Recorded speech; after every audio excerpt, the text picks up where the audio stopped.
वहीं मुंबई में आयोजित बुक लॉन्च के इस मौके पर हमारे संवाददाता निर्मल त्रिवेदी ने खास बातचीत की भाजपा के सांसद और मुंबई के पूर्व पुलिस कमिश्नर सत्यपाल सिंह से। मुंबई के पूर्व कमिश्नर और एमपी सत्यपाल सिंह जी हमारे साथ में हैं, जो आज जन्माष्टमी के मौके पर एक बुक लॉन्च में आए हैं। उनसे बात करें। सर, आपका बहुत बहुत स्वागत है। धन्यवाद। सर, जिस तरह से कृष्ण का जो महत्व है, आज लोग इतना नहीं समझ पा रहे हैं। हालांकि दीप जी ने जिस तरह से आज एक बुक लॉन्च किया, ऑडियो स्टूडियो ने काफ़ी कुछ जो लोग सिर्फ मानते हैं, जानते नहीं हैं, लोगों तक क्या संदेश जाएगा इससे? ये बात मैं उनकी बातों से मैं बड़ा सहमत हूँ जो दीप जी ने आज बताई कि कृष्ण जी को हम लोग मानते हैं और करोड़ों लोग मानते हैं, लेकिन उनको जानते नहीं। और जितना जानते हैं काफ़ी उस बारे में जो गलत रूप से जानते हैं। भगवान कृष्ण जिस समय में पैदा हुए, आज से लगभग 5000 साल पहले, और जैसे समय में पैदा हुए उस समय वैदिक धर्म की गिरावट इस देश में चालू थी। और जिस प्रकार से एक परिवार के अंतर विरोध ने, एक परिवार जिस प्रकार से भाई भाइयों में जिस प्रकार से अन्याय का जो बात चल रही थी, वो अन्याय का विरोध करने के लिए सामने आए।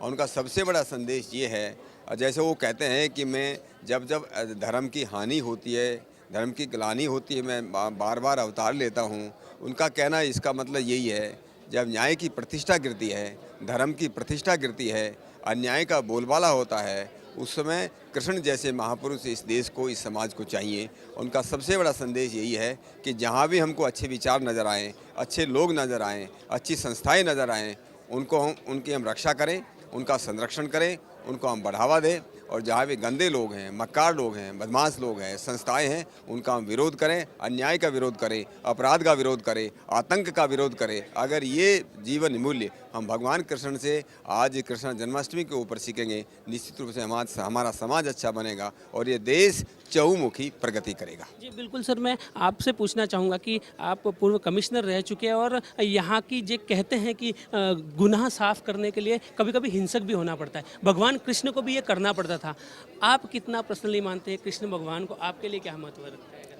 देखिए, मैं ऐसा मानता हूँ, जैसे ईश्वर के बारे में कहा जाता है कि ईश्वर बहुत दयालु है और ईश्वर बहुत न्यायकारी है। मैं ऐसा मानता हूँ, समाज के अंदर अगर कुछ लोगों को जो है दंड दिया जाता है, सज़ा दी जाती, जेल में भगाया जाता है या फांसी दी जाती है, ये उन लोगों को जहाँ समाज को जहाँ न्याय मिलता है, और समाज के साथ बहुत लोग जिनको जो इस बात का शिकार हो सकते थे, उनके प्रति एक दया दृष्टि है, तो ये बातें समाज के अंदर जो है, जो हमारे कानून के अंदर है, कानून भी धर्म का एक रूप है। और इसीलिए हमारे देश के अंदर कानून का दुर्भाग्य से जो रूल ऑफ लॉ है वो सब जगह जो है उसको फॉलो नहीं होता है। इसलिए हम लोग अगर वास्तव में कुछ सीखना चाहते हैं, उसकी कि हमारा जो कानून व्यवस्था है वो बहुत अच्छी बनाई जाए, और कानून सबके लिए, कोई छोटा हो या बड़ा हो, गरीब हो या अमीर हो, वो सबके लिए बराबर करे, सबको न्याय दे, सबको इंसाफ दे। इस बात को अपने सीखने की ज़रूरत है। जी बिल्कुल। एक जो आदमी बड़ा होता है या महान होता है या अच्छा होता है, तो उसको कहीं ना कहीं काफ़ी विरोध सहन करना पड़ता है। आज मोदी जी जिस तरह से देश को आगे बढ़ा रहे हैं, कुछ लोग विरोध भी कर रहे हैं। आपको क्या लगता है, जो अचीव करना है, जो इंडिया के लिए उन्होंने सोचा है, वो हो जाएगा? देखिए, जिस प्रकार से आदरणीय मोदी जी इस देश के प्रधानमंत्री बने हैं, लोगों की बहुत आशाएं हैं, बहुत अपेक्षाएं हैं।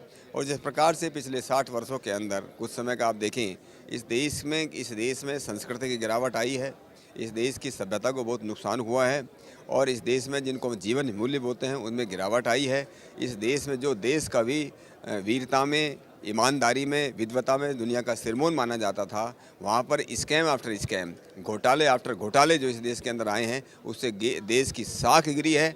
देश की जो है बाहर के विदेशों के अंदर, इस देश के अंदर हमारे जो राज करने वाले लोग थे, उनके प्रति एक प्रकार की, मैं कहता हूँ ये कि असहमति नहीं, घृणा की भावना पैदा हुई थी। और मेरा ये विश्वास है कि मोदी जी के नेतृत्व में ये देश जो है बहुत अच्छा काम करेगा और पुनः ये दुनिया के अंदर एक बहुत बड़ी ताकत होकर के उभरेगा। आखिरी सवाल सर, आप पर जिम्मेदारी थी कमिश्नर की, आपने बखूबी निभाई।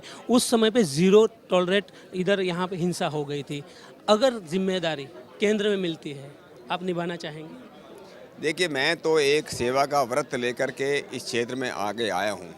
समाज और राष्ट्र की सेवा करने में जहाँ मेरी पार्टी मुझे उपयुक्त समझेगी, जो भी मुझे जिम्मेदारी देगी, मैं उसको पूरी ताकत और पूरी ईमानदारी के साथ निभाऊंगा। जी बहुत बहुत धन्यवाद। तो ये थे सत्यपाल सिंह जी, जिन्होंने बताया कि कृष्ण का क्या महत्व है, साथ ही मोदी के आगे के क्या प्लान है वो भी बताया, और ये भी कहा कि अगर वो बीजेपी के सेवक है और कुछ जिम्मेदारी मिलती है तो वो ज़रूर निभाएंगे। कैमरामैन मुकेश के साथ निर्मल त्रिवेदी, लेमन न्यूज़, मुंबई।